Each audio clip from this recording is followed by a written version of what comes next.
Hello class 7, this is Ruchi and welcome back to this channel. बच्चे देखिए, आज इस वीडियो में हम देखेंगे अपना हिंदी बुक से chapter number 8 which is Birju Maharaj से साक्षात्कार। ठीक है, इस चैप्टर को आज हम रीड करने वाले हैं, अच्छे से इसका एक्सप्लेनेशन समझेंगे। देखिए जी, एक होता है सिर्फ मतलब जो भी कुछ लाइन्स दिए हो उनको रीड करके चले जाना, लेकिन एक होता है उन लाइन्स का एक्चुअली आपको मतलब तो कन्वे कर दिया जाए कि एक्चुअली इन लाइन में है क्या, इसको एक स्टोरी की तरह बड़ा इंटरेस्टिंगली आपको समझा दिया जाए ना। तो देखो, वो सारा कुछ मिलेगा आपको इस वीडियो में, बहुत इंटरेस्टिंगली आपको पूरा चैप्टर समझ आ जाएगा। ठीक है, देखिए लास्ट वीडियोस में मैं अब तक 7 चैप्टर हिंदी बुक से अपलोड कर चुकी हूँ। अगर आपको उनमें कोई डाउट रहता हो प्लीज आप उन वीडियोस को चेकआउट कर लीजिएगा, उनका एक्सप्लेनेशन, उनके एक्सरसाइज सारा कुछ अपलोडेड है अभी तक। ठीक है, बहुत जल्दी आपको आपके सारे सब्जेक्ट का सिलेबस भी यही मिलने वाला है। ठीक है जी, तो चलो ज्यादा बात नहीं करेंगे, अपने चैप्टर को स्टार्ट करेंगे अब। चैप्टर का नेम है बिरजू महाराज से साक्षात्कार। साक्षात्कार क्या होता है बच्चे? इंटरव्यू। ठीक है, तो बिरजू महाराज के साथ हम यहाँ पे एक इंटरव्यू देखेंगे। क्लियर? साक्षात्कार नहीं समझ में आता तो ऐसे इंटरव्यू करके समझ में आ जाता है ना। ठीक है, तो यहाँ बिरजू महाराज से एक इंटरव्यू है, उसको देखेंगे। चलो, कथक की जब भी बात होती है तो हमारे मस्तिष्क में एक नाम अवश्य आता है, बिरजू महाराज। कथक की कला उन्हें विरासत में मिली थी। एक्चुअली बिरजू महाराज जो हैं बच्चे, ये क्यों प्रसिद्ध है?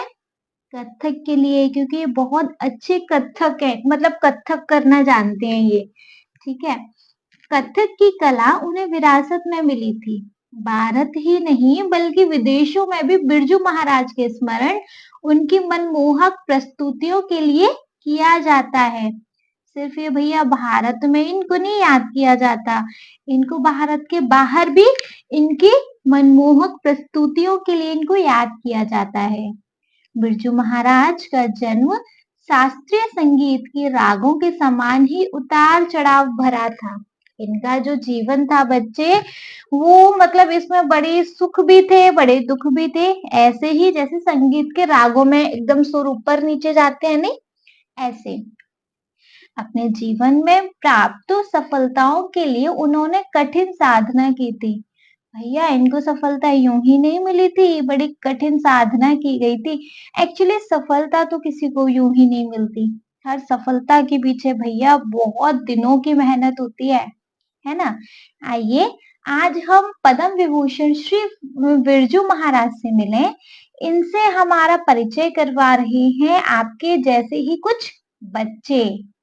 ठीक है, एक बार इस पैरा में देख लें वापस से क्या है।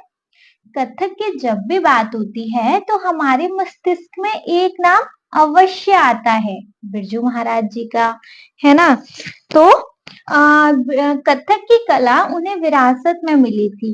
भारत ही नहीं बल्कि विदेशों में भी बिरजू महाराज के स्मरण उनकी मनमोहक प्रस्तुतियों के लिए किया जाता है। बिरजू महाराज का जीवन शास्त्रीय संगीत के रागों के समान ही उतार चढ़ाव भरा था क्या होती है? अपने जीवन में प्राप्त सफलताओं के लिए उन्होंने कठिन साधना की थी। आइए आज हम पद्म विभूषण श्री बिरजू महाराज जी से मिलते हैं, इनसे हमारा परिचय करवा रहे हैं आपके जैसे ही कुछ बच्चे। क्लियर? तो बच्चे हमने इसमें क्या देखा, बिरजू महाराज जी के बारे में हमने यहाँ थोड़ा बहुत जाना है। ये अपने कथक के लिए जाने जाते हैं और ये सिर्फ भारत में ही नहीं बल्कि भारत से बाहर विदेशों में भी अपने कथक के लिए जाने जाते हैं, है ना। इनका जो जीवन था बड़ा ही उतार चढ़ाव भरा था, जैसे कि संगीत के रागों में उतार चढ़ाव होते हैं ना, वैसे ही इनको जो सफलताएं थी बच्चे, वो बड़ी कठिन साधना से मिली थी, है ना। चलिए आज हम इनके बारे में थोड़ा बहुत जानते हैं। चलो, अच्छा जानने से पहले इनका कुछ मतलब जो कवि का परिचय होता है, लेखक का परिचय होता है, वो है क्या लास्ट में? एक बार पहले उसको देख लें कि है या नहीं। नहीं है जी, यहाँ पर कवि का कोई परिचय नहीं है। ठीक है, कवि और लेखक जो भी। चलो स्टार्ट करेंगे तो फिर अपना चैप्टर। बिरजू महाराज का फोटो आ रहा है, क्लियर? देख लीजिएगा। तो यहाँ कुछ बच्चे हैं जो इंटरव्यू ले रहे हैं और बिरजू महाराज जो हैं वो मतलब आंसर कर रहे हैं। जैसे श्रेया, मतलब श्रेया एक लड़की है, उन्होंने पूछा, सुना है आपका बचपन, मतलब ये इंटरव्यू ले रही है बिरजू महाराज का, ठीक है। सुना है आपका बचपन संघर्षों से भरा हुआ था, अपने बचपन के बारे में कुछ बताएंगे? श्रेया ने बोला, सर सुना है हमने कि आपका बचपन बड़ा संघर्षों से भरा था, बड़ा मतलब मुश्किल आपका बचपन रहा है, जरा अपने बचपन के बारे में कुछ बताओ तो। ठीक है, बिरजू महाराज जी आंसर कर रहे हैं, एक जमाना था जब हम लोग छोटे नवाब कहलाते थे। मतलब एक जमाने में बिरजू महाराज जी को क्या कहा जाता था? छोटे नवाब। ठीक है, हवेली के दरवाजे पर 8-8 सिपाहियों का पहरा होता था। मेरे बाबूजी के देहांत के बाद आर्थिक परेशानियां बढ़ने लगी। आर्थिक बच्चे, जब पैसों की तंगी आने लगी, जब बाबूजी का देहांत हो गया तो जिन डिब्बों में कभी 3-4 लाख की कीमत के हार हुआ करते थे, वे अब खाली पड़े थे। जीवन में उतार चढ़ाव तो होता ही है, सब समय का चक्र है। संघर्षों के दौर में मेरी सबसे बड़ी सहयोगी मेरी माँ थी।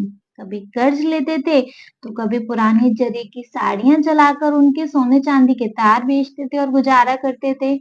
नृत्य के कार्यक्रमों से भी कभी कभी पैसा आ जाता था। दिन में खाना खाते थे तो रात को कई बार नहीं भी खाते थे। अम्मा बार बार यही कहा करती थी, खाने को भले ही चना मिले या कुछ भी ना मिले, पर अभ्यास जरूर करो। देखो, एक्चुअली इस पैराग्राफ में क्या है, सबसे पहले श्रेया ने पूछा है, एक इंटरव्यूअर है, उन्होंने पूछा है कि सर हमने सुना है कि आपका जो बचपन है बड़ा संघर्षों से भरा हुआ है, जरा अपने बचपन के बारे में कुछ बताइए। तो बिरजू महाराज जी कह रहे हैं कि एक जमाना था जब हमें छोटे नवाब कहते थे, मतलब जब ये छोटे थे, जब इनके बाबूजी मतलब इनके पिताजी जब जिंदा थे ना, तो इनके पास इतना पैसा था कि इनके दरवाजे पर, इनके हवेली के दरवाजे पर 8-8 सिपाहियों का पहरा होता था। इतना जाना माना पैसा था इनके पास, है ना। लेकिन जब बाबूजी के, इनके पिताजी का देहांत हो गया तो पैसे की तंगी आने लग गई, है ना। कभी किसी जमाने में जहां इनके पास 3-4 लाख के हार हार हुआ करते थे ना उन डिब्बों में, वो डिब्बे अब खाली थे। जीवन में उतार चढ़ाव इतने मतलब होते ही हैं। खैर सब समय की बात है। संघर्षों के दौर में सबसे जो मतलब जिन्होंने सबसे ज्यादा साथ दिया ना, जब मेरा बुरा वक्त चल रहा था, जब मेरा कोई साथी था ना, तो मेरी माँ थी। कभी कर्ज लेते थे हम लोग तो कभी अपनी माँ, जो मेरी माँ थी, वो अपनी पुरानी जरी की साड़ियों को जलाकर उनके सोने चांदी के तार बेचते थे और गुजारा करते थे। भाई जरी की साड़ियां थी, इतना पैसा था कि सोने चांदी जड़ रहे थे इनकी साड़ियों में। क्या कर रहे हैं, तंगी आ गई। देखो जी, तंगी आ जाती, खैर बुरा वक्त सबके लिए आता है।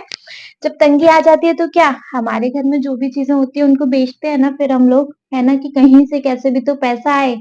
पैसों की किल्लत होने लगी, है ना। नृत्य के कार्यक्रमों से कभी कभी पैसा आ जाता था, क्योंकि बिरजू महाराज जो थे नृत्य करते थे, कथक करते थे, तो कभी कभी ऐसे कार्यक्रम करते थे तो उनसे पैसा आ जाता था। इनके पास इतनी पैसे की किल्लत थी बच्चे, कि कभी ये दिन में खाते थे तो कई बार रात को खाते भी नहीं थे, मतलब खाना भी नहीं था। अम्मा बस बार बार हमेशा यही कहा करती थी बच्चे, कि खाने को भले चना ही मिले और चाहे कुछ भी ना मिले, लेकिन अभ्यास जरूर करो। अभ्यास मतलब प्रैक्टिस करो। जो तुम्हारे पास कला है उसको व्यर्थ मत जाने दो, इस कला पर अभ्यास करो, इस कला की प्रैक्टिस करो। ठीक है, समझ आया कि जो मतलब श्रेया है, श्रेया ने पूछा कि सर आपका जीवन कैसे मतलब संघर्ष भरा हमने सुना है, क्या है? तो उन्होंने बताया कि देखो इतनी पैसे की किल्लत हो गई एक टाइम पर हमारे यहाँ, जब मेरे पिताजी का देहांत हो गया तो इतनी किल्लत हो गई पैसे की कि भाई एक टाइम का खाना भी नसीब नहीं हो रहा है। कभी खाना मिल रहा है तो कभी नहीं मिल रहा है, कभी कर्ज ले रहे हैं तो कभी भैया जरी की साड़ियों से उनके सोने चांदी के तार बेच रहे हैं। किसी जमाने में जब 3-4 लाख के हार हुआ करते थे ना जिन डिब्बों में, डिब्बे भी खाली हो गए। खैर, जीवन के उतार चढ़ाव है ये तो। चलो, अब किसी और लड़की ने, कोई तनुश्री लड़की है, उसने पूछा, सर आपने कथक किससे सीखा? फिर बिरजू महाराज जी आंसर कर रहे हैं, मेरे गुरु थे मेरे पिता अच्छन महाराज और चाचा शंभू महाराज और लच्छू महाराज। मतलब किससे सीखा आपने कथक? जो गुरु थे मेरे पिता अच्छन महाराज, मतलब पिताजी से, जिनको मैं अपना गुरु मानता था, उनका नाम क्या था? पिताजी का नाम क्या था बच्चे यहाँ पे? अच्छन महाराज। अंडरलाइन कर लीजिएगा प्लीज बच्चे, बहुत मतलब ऐसे ऐसे क्वेश्चंस बन जाते हैं ऐसे छोटी छोटी चीजों से ही। जो गुरुजी थे वो मेरे पिताजी ही थे, अच्छन महाराज। मेरे चाचा भी गुरु थे, उनका नाम था शंभू महाराज और लच्छू महाराज। दो चाचा जी एक पिताजी। घर में चूंकि कथक का माहौल था घर में चूंकि कथक का माहौल था, अतः औपचारिक प्रशिक्षण शुरू होने से पहले ही मैं देख देख कर कथक सीख गया था और नवाब के दरबार में नाचने भी लगा था। एक्चुअली सही बताऊं तो मैंने कथक कहीं से नहीं सीखा भैया। मैंने कथक कहाँ से सीखा? देखो घर में ही ये कथक का माहौल रहता था, पिताजी भी कथक कर लेते थे, चाचा जी भी कथक कर लेते थे दोनों। मतलब पिताजी कौन? अच्छन महाराज। चाचा जी कौन? शंभू महाराज और लच्छू महाराज। तो घर में कथक का माहौल था, तो सीखने से पहले मतलब ये जो मेरा अभ्यास थे उनको शुरू होने से पहले ही मैं इन लोगों को देख देख कर सीख चुका था एक्चुअली तो, है ना। और नवाब के दरबार में नाचने भी लगा था। कथक की तालीम शुरू करते समय गुरु शिष्यों को गंडा बांधते थे, शिष्य गुरु को भेंट देते थे। जब कथक की तालीम शुरू होती थी बच्चे, तो जो गुरु हुआ करते थे ना, जो कथक सिखा रहे हैं, वो शिष्यों को क्या बांधा करते थे बच्चे? गंडा, जैसे ताबीज बोलते हैं तो उसको गंडा भी कहते हैं, है ना। गंडा बांधते थे और शिष्य जो थे गुरु को कुछ भेंट देते थे, कुछ भी जैसा भी जो भी दे सकते हैं। जब मेरी तालीम शुरू होने की बात आई तो बाबूजी ने कहा भेंट मिलने पर ही गंडा बांधूंगा। भैया जब मेरी तालीम की बात आई कि चलो अब इसको सिखाने की बारी आई, तो बाबूजी ने कहा भेंट मिलेगी तो ही गंडा बांधूंगा। मतलब गंडा बांधने का मतलब है कि आज से तुम्हारी तालीम शुरू, आज से तुम्हारी प्रैक्टिस शुरू। इस पर अम्मा ने मेरे 2 कार्यक्रमों की कमाई बाबूजी को भेंट के रूप में दे दी।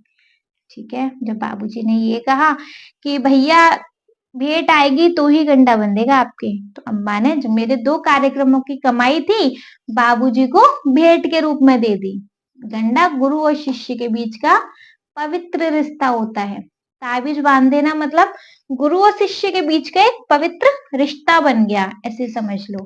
ठीक है, मैंने अब इस रस्म को उल्टा कर दिया है। कई वर्षों तक नृत्य सिखाने के बाद जब देखता हूँ कि शिष्य में सच्ची लगन है तभी गंडा बांधता हूँ।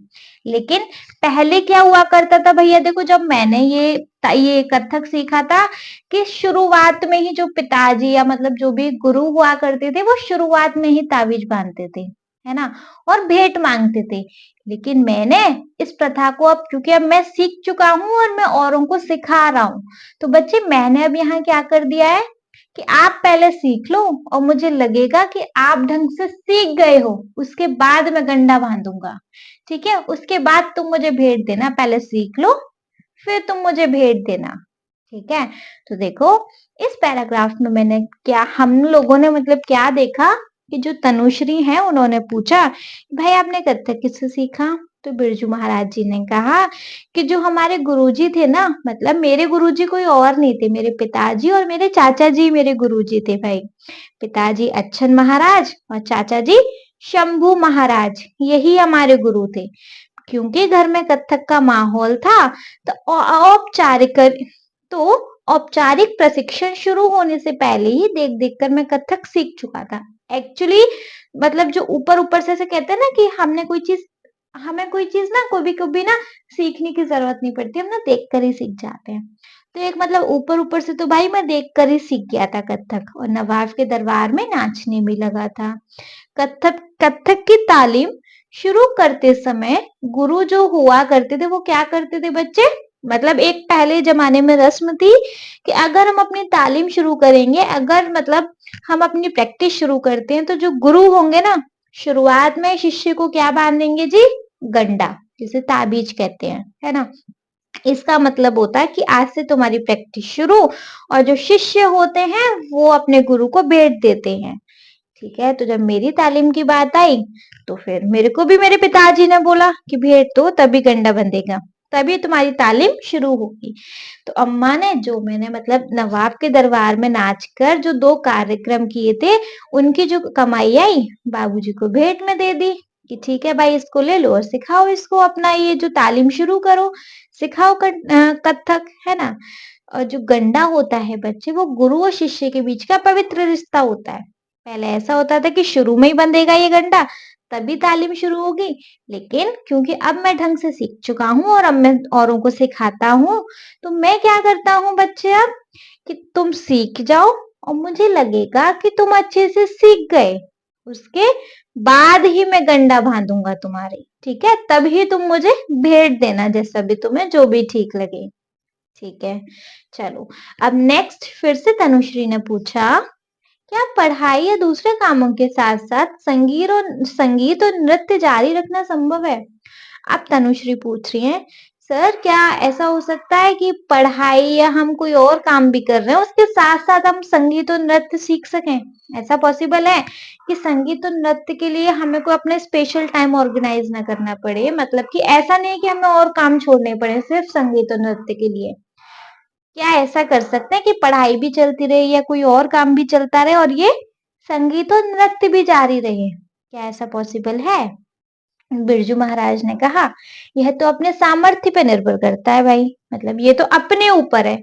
बहुत लोग होते हैं बच्चे कि देखो पढ़ाई भी कर रहे हैं, घर में काम भी करवा रहे हैं, मतलब जो कहते हैं ना मतलब थोड़ा लोअर बैकग्राउंड से आते हैं, वो उन बच्चों के पास पैसे नहीं होते हैं ना, तो क्या कर रहे हैं, स्कूल में पढ़ाई भी कर रहे हैं, स्कूल के बाद जाके कुछ ना कुछ काम भी कर रहे हैं जिससे कि थोड़ा सा पैसा भी कमा सके, फिर अपना स्कूल वर्क भी कर रहे हैं, फिर एग्जाम भी दे रहे हैं, मतलब अपने ऊपर है। और बहुत बच्चे क्या होते हैं जिनके पास कोई कमी नहीं हो, क्या स्कूल से गए बाहर बैग फेंका, अरे भाई बहुत थक गए। भाई ये तो अपने सामर्थ्य के ऊपर है, अपनी कैपेसिटी के ऊपर है। बहुत लोग होते हैं कि पढ़ाई भी मैनेज कर सकते हैं और काम भी मैनेज कर सकते हैं, संगीत और नृत्य भी कंटिन्यू कर सकते हैं। अब बहुत लोग ऐसे होते हैं कि भैया संगीत और नृत्य कर रहे हैं तो बस हमारे और बस की बात नहीं है, हमसे नहीं होगा। और अपने सामर्थ्य के ऊपर है, अपने कैपेसिटी के ऊपर है कि तुम कितना कर सकते हो। ठीक है, मेरी शिष्या शोभना नारायण आईएएस अफसर है और अच्छी नर्तक भी। अब बिरजू महाराज जी कह रहे हैं कि अपने सामर्थ्य के ऊपर है। कहने को मेरी एक शिष्या है शोभना नारायण जो कि आईएएस अफसर भी हैं। मतलब सोचो उन्होंने कितनी पढ़ाई करी होगी आईएएस आईएएस अफसर बनने के लिए, और अच्छी नर्तकी भी हैं। मतलब उन्होंने डांस भी सीख लिया अच्छे से, मतलब नृत्य करना भी सीख लिया, और वो एक आईएएस अफसर भी है ना? तो भैया अपनी कैपेसिटी के ऊपर है। करना है तो भाई जो जिसको लगन है वो सब कुछ कर सकता है, जिसको नहीं लगन और कुछ भी नहीं कर सकता। मैं तो नृत्य के साथ-साथ बजाता और गाता भी हूँ। मैंने नहीं किया, मैंने नृत्य भी सीखा है, मैंने बजाना भी सीखा, मैंने गाना भी सीखा। मैं भी तो नृत्य के साथ बहुत सारे काम कर सकता हूँ।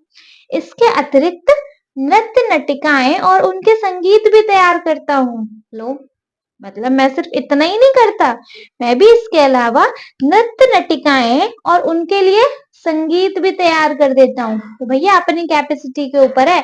ये कोई बात नहीं है कि तुम संगीत और नृत्य कर रहे हो तो बस और काम छोड़ दो। करने वाले बहुत कुछ कर रहे हैं, ना करने वाले कुछ भी नहीं कर रहे, है ना? मैंने जब नौकरी शुरू की तो मेरे चाचा ने कहा तुम नौकरी में बँट जाओगे। मतलब जब मैंने काम करना शुरू किया, नौकरी करी, तो मेरे जो चाचा जी थे ना वो कहते थे देख लो तुम नौकरी में बँट जाओगे, मतलब फिर इस संगीत और इस नृत्य पे ध्यान नहीं दे पाओगे, है ना? तुम्हारे अंदर का नृतक पूरी तरह पनप नहीं पाएगा। मतलब तुम्हारे अंदर जो एक नृतक है ना, जो मतलब तुम नृत्य करना सीख रहे हो ना, फिर तुम देख लेना तुम्हारे अंदर ये चीज़ ये कला पूरी तरीके से नहीं आ पाएगी तुम नौकरी करोगे तो। मतलब तुम अपना टाइम नौकरी को दोगे, नृत्य भी सीखोगे, तुम दोनों चीज़ मैनेज नहीं कर पाओगे। पर मैंने दृढ़ निश्चय किया था कि महाराज बनना है तो उसके लिए मेहनत भी करनी होगी।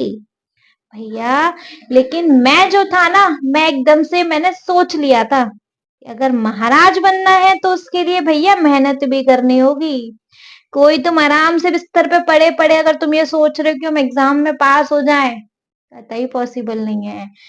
अगर ढंग से पास होना है तो उसके लिए एकदम रगड़ कर मेहनत करनी पड़ेगी, एकदम ढंग से ही मेहनत करनी पड़ेगी। समझ रहे हो? पाना है तो त्याग करो। ठीक है? आप कोई भी चीज़ है बच्चे, एक तरीके से ये कितना मोटिवेशन वाला पैरा है कि करना है तो फिर इतना ढंग से करो कि फिर लोग कहें कि यार क्या किया इसने, है ना? ऐसा नहीं, यार क्या किया इसने, वो वाला ऐसा वाला टोन मत लेके आने देना लोगों को। ठीक है? तो इस पैराग्राफ में क्या है बच्चे, सबसे पहले तनुश्री ने पूछा क्या पढ़ाई या दूसरे कामों के साथ साथ संगीत और नृत्य को जारी रखना संभव है। मतलब तनुश्री ने पूछा कि सर क्या ऐसा हो सकता है कि हम पढ़ाई भी कर लें, कोई और दूसरे काम भी देख लें और इसके साथ साथ संगीत और नृत्य भी देख सकते हैं। तो बिरजू महाराज ने कहा यह तो अपने सामर्थ्य पर निर्भर करता है। मेरी शिष्या शोभना नारायण आईएएस अफसर हैं और अच्छी नर्तकी भी हैं। मैं नृत्य के साथ साथ बजाता और गाता भी हूँ। इसके अतिरिक्त नृत्य नटिकाएं और उनके लिए संगीत भी तैयार करता हूँ। मैंने जब नौकरी शुरू की तो मेरे चाचा जी ने कहा था तुम नौकरी में बट जाओगे, तुम्हारे अंदर का नृतक ना पूरी तरह पनप नहीं पाएगा, देख लो भाई। पर मैंने दृढ़ निश्चय किया कि महाराज बनना है तो उसके लिए मेहनत तो करनी ही पड़ेगी, है ना जी। तो भैया बिरजू महाराज ने उन मैडम को क्या आंसर दिया है, अपने ऊपर है भाई। करने वाले बहुत कुछ कर लेते हैं, ना करने वाले कुछ नहीं कर पाते। कहने को अब यही देख लो, मेरी एक शिष्य है शोभना नारायण जो कि आईएएस अफसर भी हैं। सोचो उन्होंने कितनी पढ़ाई भी करी होगी और एक अच्छी नर्तकी भी हैं और मतलब एक अच्छी डांसर भी हैं। सोच लो उन्होंने नहीं किए क्या दो दो काम। मैं नृत्य भी करता हूँ, साथ साथ बजाता भी हूँ, साथ साथ गाता भी हूँ। इसके अलावा नृत्य नटिकाएं और उनके लिए संगीत भी तैयार करता हूँ। मैं भी तो कितने सारे मल्टीपल टास्क करता हूँ ना। तो भाई अपने ऊपर है। जब मैंने नौकरी शुरू की थी ना, मतलब जब मैंने नौकरी शुरू करना स्टार्ट किया था, तब चाचा जी ने कह दिया था मेरे ने, भाई नौकरी तो कर रहे हो लेकिन तुम ना फिर बट जाओगे, मतलब ना इधर के रहोगे ना उधर के रहोगे। नौकरी में ही अगर तुम लगे रहे तो तुम्हारे अंदर का जो नृतक है ना, तुम्हारे अंदर का जो डांसर है ना, पनप नहीं पाएगा, देख लो भाई। नौकरी कर लो या फिर ये डांस ही सीख लो। लेकिन मैंने अपने अंदर ये चीज ठान ली थी कि महाराज बनना है तो उसके लिए मेहनत भी करनी होगी। अगर महाराज बनना है तो उसके लिए मेहनत भी करनी होगी। मैंने ये एकदम से ठान लिया था। ठीक है। नाउ नेक्स्ट, अब एक और लड़की पूछती है, मतलब यहाँ पे बहुत सारे इंटरव्यूअर बैठे हैं और वो बिरजू महाराज से क्वेश्चन पुट अप कर रहे हैं, बिरजू महाराज उसके आंसर कर रहे हैं, ऐसा है। ठीक है, चलो नेक्स्ट है जी। अब एक ये मणिक है, मणिक पूछती है सर आप कथक की शुरुआत कब हुई। अच्छा अब आप ये बताओ कि कथक जो है वो कब से शुरू हुआ। बिरजू महाराज जी ने कहा कथक की जो परंपरा है ना बहुत पुरानी है, मतलब कथक अभी से नहीं है, बहुत पुराने टाइम से है। महाभारत के आदि पर्व और रामायण में इसकी चर्चा मिलती है। मतलब ये जो कथक है ना अभी से नहीं है, महाभारत और रामायण के जमाने से है। इनके आदि पर्व और रामायण में भी इनकी चर्चा मिलती है। पहले कथक रोचक और अनौपचारिक रूप से कथा कहने का ढंग होता था, तब यह मंदिरों तक ही सीमित था। मतलब पहले ये जो कथक था ना बड़ा एक रोचक और अनौपचारिक रूप से कथा कहने का ढंग था, मतलब ये सिर्फ मंदिरों तक ही था ये कथक। ये ढंग से मतलब वो हर जगह फैला नहीं था, आप कह सकते हो, है ना। हमारे लखनऊ घराने के लोग मूलतः बनारस और इलाहाबाद के बीच हरिया गांव में रहने वाले थे। मतलब जो हमारे घर वाले थे ना, मतलब हमारे जो घर वाले लखनऊ से बिलोंग करते हैं और मेनली बनारस और इलाहाबाद के बीच एक हरिया गांव है, वहां के रहने वाले हमारे घर वाले थे। वहां 1989 कथकों के घर हुआ करते थे। मतलब वहां पे 1989 को नवासी बोलते हैं ना, वहां पे 1989 कथकों के घर थे। कथिकों का एक तालाब अभी भी है उस जमाने, मतलब आज भी वहां पर कथिकों का तालाब है। गांव में एक बैगरिया नाला है। उस गांव की अब बात हो रही है कि उस गांव में एक बैगरिया नाला है जिसके साथ ये कहानी जुड़ी हुई है, मतलब जिसके साथ ये कहानी जुड़ी है। ठीक है। एक बार नौ कथिक नाले के पास से गुजर रहे थे। एक बार जो है नौ कथिक नाले के पास से, मतलब जो नौ कत्थक वाले होते हैं ना, मतलब जो कथिक होते हैं, नाले के पास से गुजर रहे थे। वह कहानी बताई जा रही है ना, कि 3 डाकू वहां आ पहुंचे। मतलब जो 9 कथिक थे नाले के पास से गुजर रहे थे, वहीं पे 3 डाकू आ गए। कुछ कथिक डर गए, किंतु कुछ कथिकों की कला में इतना दम था कि डाकू सब कुछ भूलकर उन कथिकों के कथक में मग्न हो गए। अब भैया हुआ क्या, जो 9 कथिक थे ना, वो एक कहानी सुना रहे हैं, है ना, कि जो 9 कथिक थे ना, वो क्या भैया नाले के पास से गुजर रहे थे। वहां पे क्या हुआ, 3 डाकू आ गए। 3 डाकू आ गए तो 9 में से कुछ कथिक तो डर गए, लेकिन कुछ कथिक कुछ कथिक डर गए, किंतु कुछ कथिकों की कला में इतना दम दम था कि डाकू सब कुछ भूलकर उन कथिकों के कथक में मग्न हो गए। भाई कुछ कथिकों को तो डर लग गया कि हाय ये क्या हो गया, लेकिन वहां पे जो कुछ कथिक थे ना, वो अपना कथक करने लगे। और डाकू जो थे वो सब कुछ भूल गए कि हमें भाई इनको लूटना है, इनको हानि पहुंचानी है, इनको कुछ भी नुकसान पहुंचाना है, वो सब भूल गए, है ना। और वो क्या, उन कथिकों के कथक में इतना मगन हो गए कि बस सब भूल गए वो। तब से यह पद लोगों में प्रचलित हो गया। तब से ये जो पद है वो लोगों में प्रचलित हो गया। कौन सा पद भैया, बैगरिया नाला जोलुम जोर, 9 कथिक नचावे 3 चोर, जब तबला बोले दिन दिन, तब एक एक पर 3 3।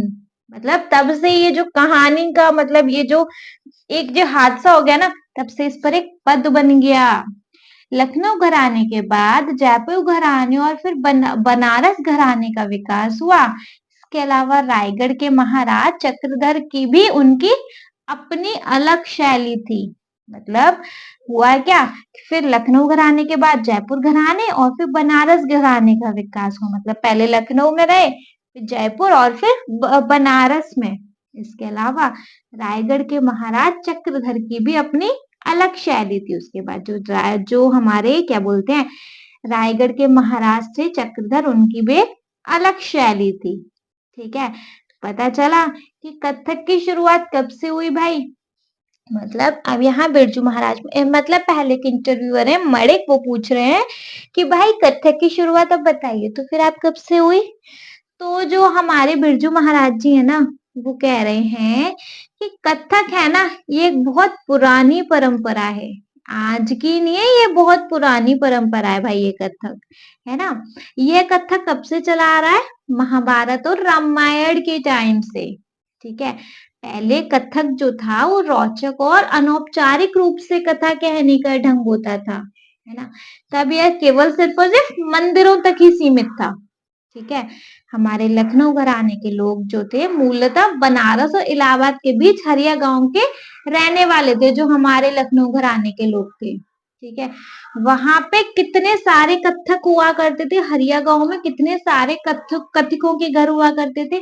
कथकों मतलब जिसमें बच्चे कथक करने की कला होती है ना, जो कथक करना जानते हैं उनको हम यहाँ बोलते हैं कथिकों, कथिक बोलते हैं, है ना। तो कितने कथिकों के घर हुआ करते थे, मतलब 989 घरों में लोग कथक सीख चुके थे, उनको आता था। कथिकों का एक तालाब अभी भी है, वहां पे उन कथिकों का एक आज भी तालाब है।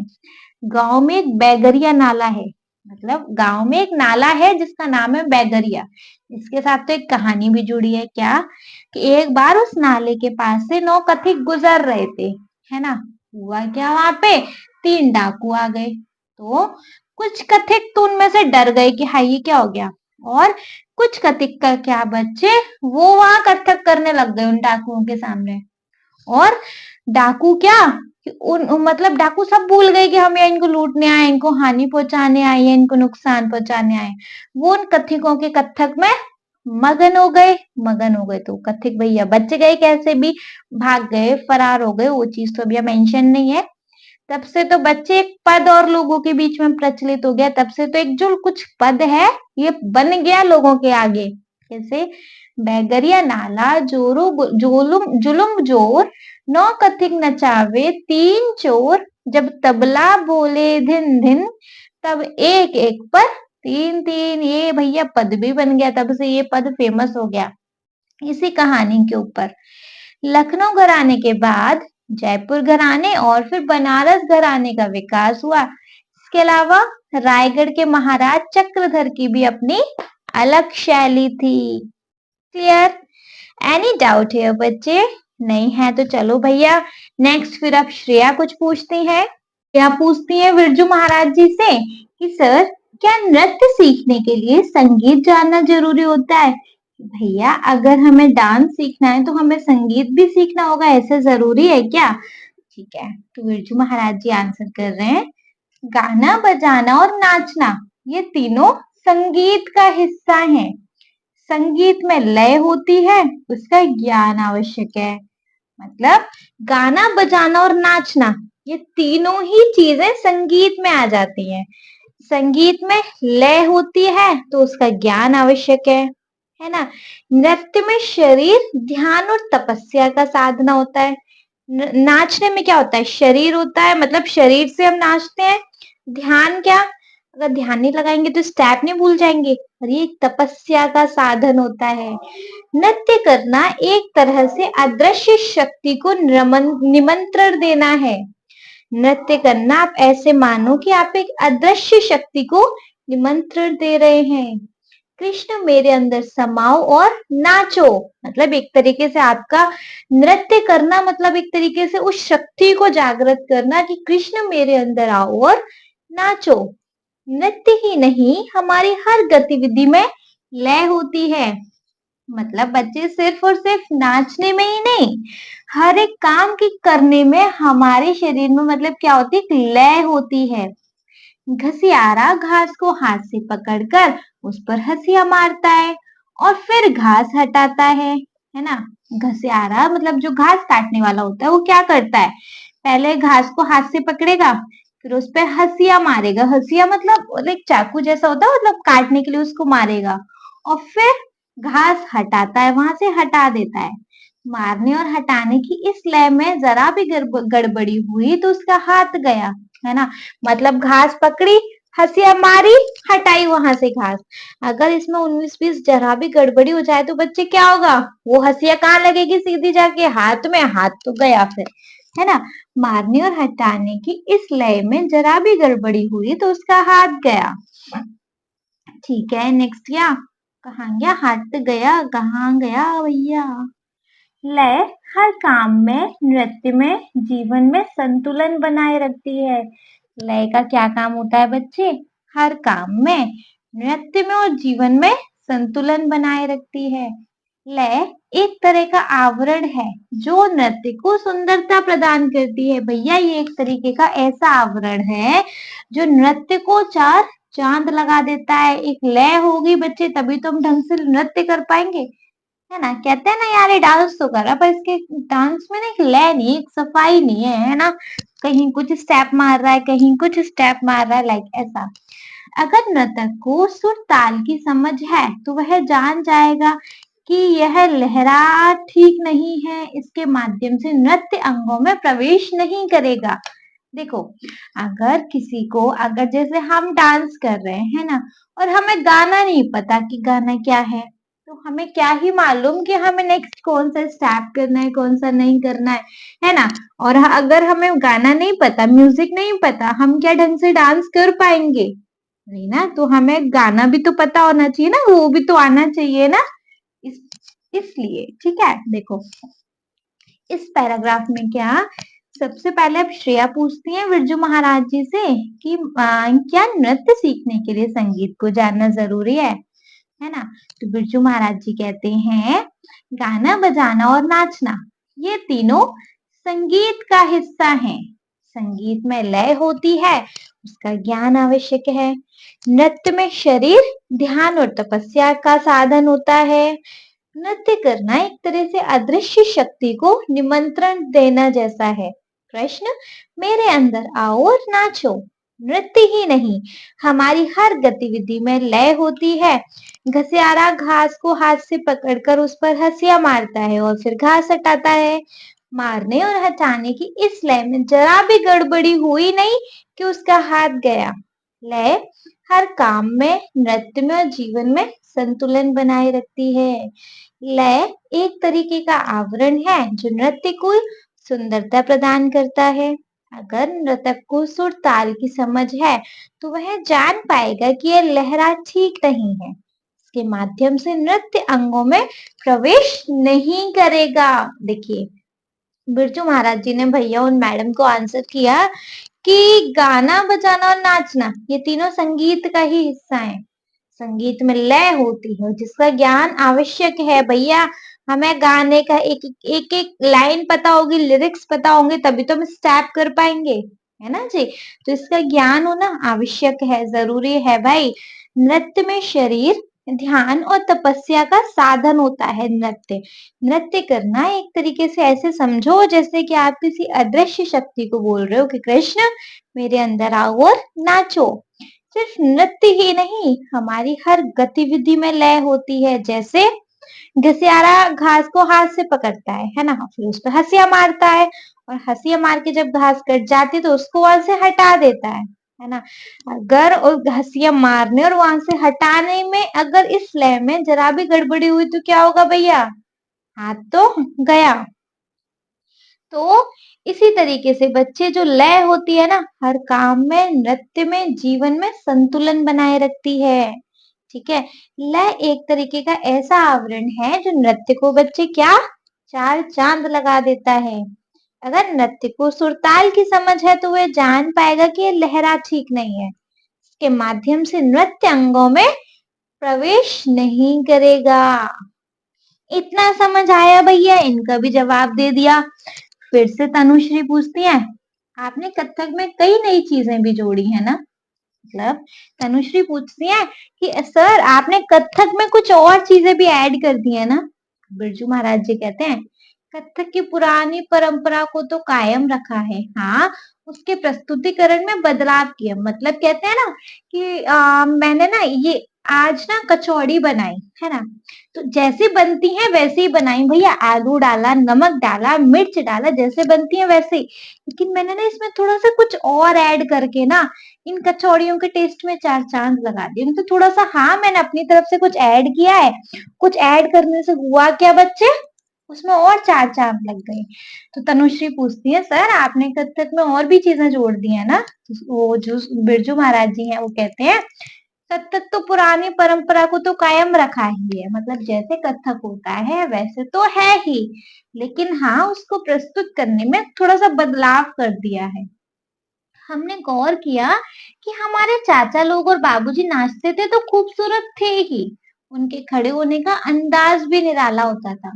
हमने उन भाव भंगिमाओं को भी कथक में शामिल कर लिया। चाचा लोग और बाबूजी हमारे लिए ब्रह्मा विष्णु महेश थे। हम तीनों की शिक्षा को इकट्ठा करके एक नया रूप तैयार किया। मतलब दो चाचा जी और क्या बाबूजी, है ना। तो जो चाचा और बाबूजी तीनों मिलके क्या हो गए भैया? ब्रह्मा विष्णु महेश, वो तीनों भाई थे ना। ठीक है। तो हमने उन तीनों की शिक्षा को इकट्ठा किया और हमने उसका एक नया रूप तैयार किया। इसी प्रकार टैगोर, त्यागराज आदि कई आधुनिक कवियों की रचनाओं को लेकर भी कथक रचनाएं तैयार की। मतलब देखो इस पैराग्राफ में है, अच्छा पहले पढ़ लेते हैं फिर बताते हैं। मतलब तनुश्री ने फिर से क्वेश्चन किया कि सर जी आपने इस कथक में कुछ और भी अपना कुछ जोड़ दिया है ना? तो बिरजू महाराज जी कहते हैं कि देखो कथक की पुरानी परंपरा को तो कायम रखा है ना, उसके प्रस्तुतिकरण में बदलाव किए गए हैं। हमने गौर किया कि हमारे चाचा लोग और बाबूजी नाचते थे तो खूबसूरत थे ही, उनके खड़े होने का अंदाज भी निराला होता था। हमने उन भाव भंगिमाओं को भी कथक में शामिल कर लिया। चाचा लोग और बाबूजी हमारे लिए ब्रह्मा विष्णु महेश थे। ठीक है। हमने तीनों की शिक्षा को इकट्ठा करके एक नया रूप तैयार किया। इसी प्रकार टैगोर, त्यागराज आदि अधिक नहीं कई आधुनिक कवियों की रचनाओं को लेकर भी कथक रचनाएं तैयार की। ठीक है। तो देखो उन्होंने बोला कि मैंने कथक में कुछ नया तो ऐड किया है। जब मेरे तीनों चाचा जी मतलब चाचा और पापा तीनों जब एक साथ डांस करते थे ना, मैंने उनकी शिक्षाओं को इकट्ठा करके एक नया रूप तैयार किया। ऐसे ही कथक की रचना कैसे तैयार की कि जो टैगोर हैं, त्यागराज हैं, बहुत सारे आधुनिक कवि हैं, है ना? इनकी रचनाओं को लेकर कथक की भी रचना तैयार कर दी। ठीक है, इतना समझ में आ गया? ठीक है। उस पर हमारी तनुश्री फिर बोलती है, पर ये लोग तो अलग-अलग भाषाओं के कवि थे। फिर मतलब ये तीनों टैगोर, त्यागराज मतलब ये सारे लोग, ये सारे तो फिर अलग-अलग भाषाओं के कवि थे। तो फिर अब बिरजू महाराज जी कहते हैं, भाषाएं अलग-अलग होती हैं पर इंसान तो सब जगह एक से होते हैं ना। भैया देखो, किसी ने इंग्लिश में बात कही, किसी ने हिंदी में कही, किसी ने मलयालम में कही, किसी ने उर्दू में कही, तो किसी ने तमिल में कही। लेकिन बात तो एक ही है ना, उस बात का मतलब तो एक ही है ना। भाषा ही तो अलग है। तो हमने उस बात को सबकी भाषाओं में सुन लिया, है ना? और उसको फिर क्या किया? अपनी भाषा में ट्रांसलेट कर दिया। सेम वैसे ही बिरजू बिरजू महाराज जी कह रहे हैं, भाषाएं अलग अलग होती हैं पर इंसान तो सब जगह एक से होते हैं। फ्रांस में एक दर्शक ने कहा, मैं नहीं जानता कि यशोदा कौन है। मैंने उन्हें बताया कि इस धरती पर सब माए यशोदा है और सब नन्हे बच्चे कृष्ण। मतलब किसी एक फ्रांसी ने, एक कोई फ्रांस से एक दर्शक था, उसने पूछा कि मैं नहीं जानता कि यशोदा कौन है। तो मैंने उसको बताया कि बच्चे मतलब कि सॉरी बच्चे नहीं, कि इस धरती पर जितनी भी माएँ हैं ना, सब यशोदा हैं। और इस धरती पर जितने भी सारे नन्हे बच्चे हैं ना, सब कृष्ण हैं। बच्चे की जिद, रोना, रूठ उठना, बैठना सब एक जैसा ही होता है ना? धीरे-धीरे हम अलग-अलग भाषा, संस्कार और तौर तरीके मिलते हैं हमें, है ना? लेकिन जब पैदा होता है तो बच्चा रोता ही तो एक जैसे है ना? ऐसा तो नहीं है कि अगर कोई बच्चा पंजाबी है तो पंजाबी में रो रहा है, कोई कोई बच्चा मुसलमान है तो उर्दू में रो रहा है, कोई बच्चा हिंदू है तो हिंदी में रो रहा है, ऐसा होता है क्या? नहीं, जैसे-जैसे वो बड़ा होता है उसको उसकी भाषा और उसके अलग-अलग संस्कार मिलते हैं, उसको तौर-तरीके मिलते हैं, है ना? अब चाहे नृत्य हो या कुछ और परंपरा, एक वृक्ष के समान होती है, जो सबको एक जैसी छाया और आश्रय देती है। अब भैया, चाहे नृत्य हो या कोई और परंपरा हो, है ना? सब एक वृक्ष के समान है। देखो, अगर हम मुसलमान हैं, है ना? एक्चुअली मैं नहीं हूँ, मैं हिंदू हूँ, शर्मा हूँ, है ना? अगर लेट्स सपोज़ हम मुसलमान हैं, तो हमारे संस्कार कुछ और होंगे लेकिन ठीक है जैसे आप समझ लो पहले कोई पंजाबी है तो उसके संस्कार कुछ और होंगे, कोई हिंदू है उसके संस्कार कुछ और होंगे, है ना? लेकिन सबका इंटेंशन क्या है? सबका इंटेंशन यही है ना हमारा बच्चा एक अच्छा इंसान बने, हमारे बच्चे के अंदर अलग मतलब ये अच्छी परवरिश आए। सबके इंटेंशन तो एक ही है ना? सेम वैसे ही बच्चे किसी की कोई भी परंपरा हो, चाहे कोई नृत्य हो या कुछ और चीज़ हो, सब एक ही वृक्ष के समान होती है जो सबको एक जैसी छाया और आश्रय देती है ना? उसके नीचे बैठने वाले अलग-अलग स्वभाव के होते हैं। वृक्ष के नीचे बीज को बोए तो समय आने पर ही एक और वृक्ष वृक्ष फलेगा, है ना? वह नया वृक्ष कैसा होगा इस बात पर निर्भर करेगा कि उसे कैसी हवा, पानी और खाद मिला है। देखो भैया, एक वृक्ष के नीचे अगर हम एक बीज बो दें, तो वो बीज एक समय आने पर फलेगा, है ना? अब क्या पता कि आज ये जो पहला वाला पेड़ है वो इतना बड़ा ना हो, इससे भी बड़ा हो या इससे ही छोटा हो जाए या मुरझा के पहले ही खत्म हो जाए। किस बात पे निर्भर करेगा? उसको कैसा वातावरण मिल रहा है, उसको कैसी हवा मिल रही है, उसको कैसा पानी मिल रहा है, उसको कैसी खाद मिल रही है। तो फिर भैया अलग-अलग भाषाओं के कवि होना तो कोई मतलब की बात नहीं है, सब हैं तो एक ही इंसान ना। मैंने अलग-अलग लोगों की बात सुनी और उसको अपनी भाषा में एक जगह पिरो दिया। मेरा कहने का ओवरऑल मतलब ये है। इतना समझ में आया जी? ठीक है।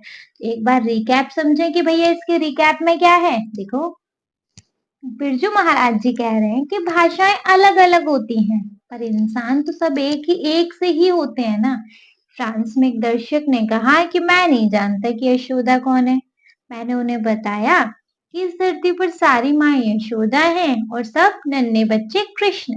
बच्चे की जिद, रोना, उठना, बैठना सब जगह एक जैसा होता है। धीरे धीरे हमें अलग अलग भाषा, संस्कार और तौर तरीके मिलते हैं, चाहे नृत्य हो या कुछ और परंपरा एक वृक्ष के समान होती है जो सबको एक जैसी छाया और आश्रय देती है। उसके नीचे बैठने वाले अलग अलग स्वभाव के होते हैं। वृक्ष के लिए बीज को बोए तो समय आने पर एक और वृक्ष फलेगा।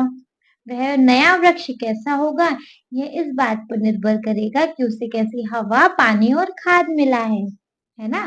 तो बिरजू महाराज जी ने बच्चे आंसर किया कि लोग अलग अलग भाषाओं के कवि है तो क्या हो गया, इंसान तो एक ही है ना। जैसे देखो, जैसे एक दर्शक ने पूछा था कि भाई मैं नहीं जानता यशोदा कौन है, मैंने उसको बता दिया, सारी माँ यशोदा मान लो, सारे नन्हे बच्चों को कृष्ण मान लो। जैसे बच्चे की जिद, रोना, उठना, बैठना सब एक जैसा ही होता है। जैसे जैसे बड़े होते हैं उनको अलग अलग भाषा, संस्कार और तौर तरीके मिलते हैं, है ना? चाहे नृत्य हो या कुछ और परंपरा, एक वृक्ष के समान ही है। जैसे सबको एक ही जैसी छाया और आश्रय मिलेगा भैया। आप नृत्य सीखोगे तो आप डांसर ही बनोगे। आप नृत्य सीखने के बाद सिंगर बन जाओ तो बता देना, है ना?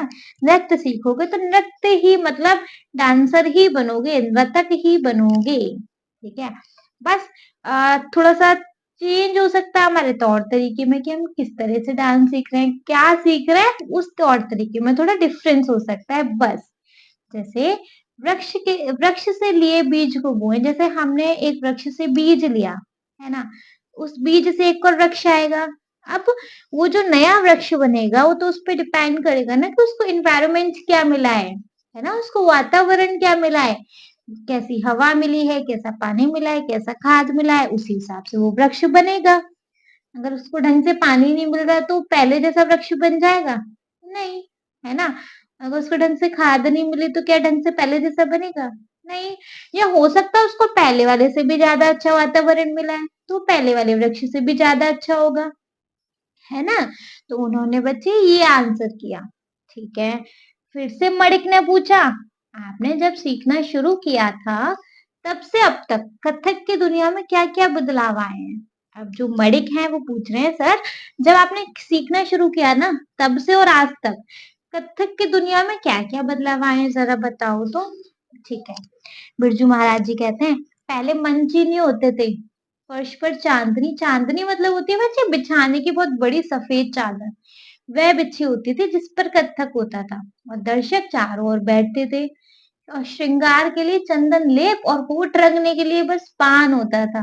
कथक करेंगे भैया, थोड़ा सा तो श्रृंगार विंगार करके करेंगे कि ऐसे ही कर लेंगे? तो भैया हमारे जमाने में तो ना तो भैया मंच होते थे और ना ही ये श्रृंगार करने के लिए कुछ और ऐसे हमारे ये सारी चीजें होती थी।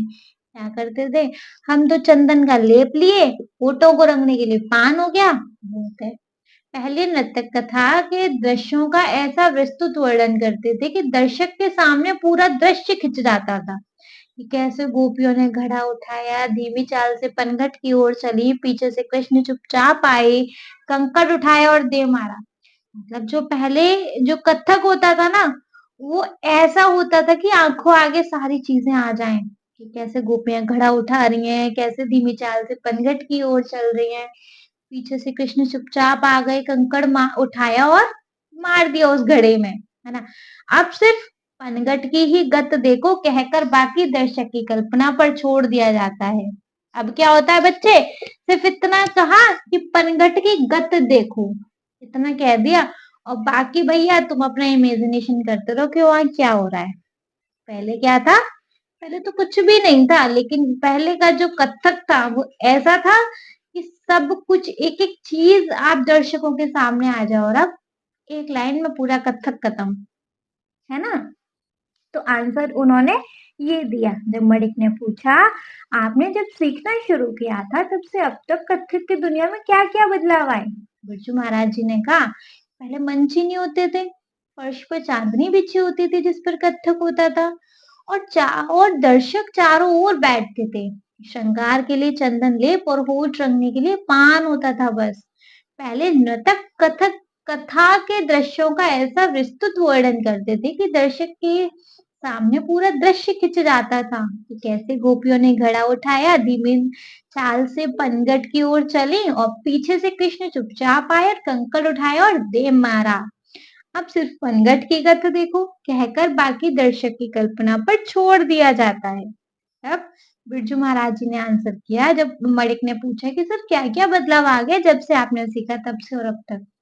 बिरजू महाराज जी कहते हैं भैया पहले हमारे जमाने में मंच नहीं होते थे, आज आप मंच देख लो, है ना। पहले हमारे जमाने में तो भैया चांदनी बिछाई और कथक शुरू। ना कोई श्रृंगार करने के लिए कुछ बहुत सारी एसेसरीज होती थी, क्या करते थे, चंदन का लेप लगाया, होठों को रखने के लिए पान हो गया, बहुत काफी है बस। लेकिन जो पहले जमाने का कथक था ना, ऐसा था कि सामने दर्शकों के सामने सब कुछ आ जाए। कैसे कथक हो रहा है, मतलब कैसे गोपियों ने घड़ा उठाया, कैसे वो चली पनघट की तरफ, कैसे कृष्ण आए पीछे चुपचाप से, कैसे उन्होंने कंकड़ उठाया और कैसे उन्होंने कंकड़ दिया उस घड़े में। लेकिन अब इतना कह दिया बस पनघट की गत देखो, इतना कह के सारी चीजें भैया दर्शक की कल्पना पर छोड़ दिए, इमेजिन करते रहो अब क्या गत है वहां की। ठीक है। नेक्स्ट बच्चे अब श्रेया पूछती हैं, कहाँ गई श्रेया जी, आपने गाना बजाना और नाचना कब शुरू किया। श्रेया पूछ रही है, सर आपने गाना बजाना और नाचना कब शुरू किया। बिरजू महाराज जी कहते हैं, बहुत छुटपन से ही तबला पीटना शुरू कर दिया था। छुटपन मतलब बहुत छोटा सा था तभी से तो तबला पीटना शुरू कर दिया। चाचा ने कहा लड़के के हाथ में लय है, मतलब जब मैं बहुत छोटा था तब से तबला पीटा करता था, मुझे होश भी नहीं है तब से। तब मेरे चाचा जी कहते थे कि इस लड़के के हाथ में लय है। 5 साल का होते होते हारमोनियम पर लहरा बजाने लगा। सोचो 5 साल के थे जब हारमोनियम पे लहरा बजाने लगे। सबको खुश करने के लिए फिल्मी गाने भी खूब गाता था। बच्चा था भैया, सब खुश हो रहा है, ले फिल्मी गाने बहुत गाता था। एक बार सबकी फरमाइश पर सुरैया के एक गाने पर देर तक नाचा। सबने कहा जरा नाच के दिखाओ। एक सुरैया का एक गाना था, उस पर बहुत देर तक नाचा। बहनों ने बड़े शौक से बिंदी चुन्नी से सजा दिया। उनकी जो बहन थी उन्होंने बड़े शौक से उनका श्रृंगार कर दिया। तब चाचा जी आ गए, बस डर के मारे सब कुछ उतार फेंका और छिप गया, है ना। मतलब तभी से शुरू कर दिया था मैंने, बचपन से ही। ठीक है। यहाँ बिरजू महाराज कह रहे हैं बहुत छुटपन से ही तबला पीटना शुरू कर दिया था। चाचा ने कहा लड़के के हाथ में लय है। 5 साल का होते होते हारमोनियम पर लहरा बजाने लगा। सबको खुश करने के लिए फिल्मी गाने भी खूब गाता था।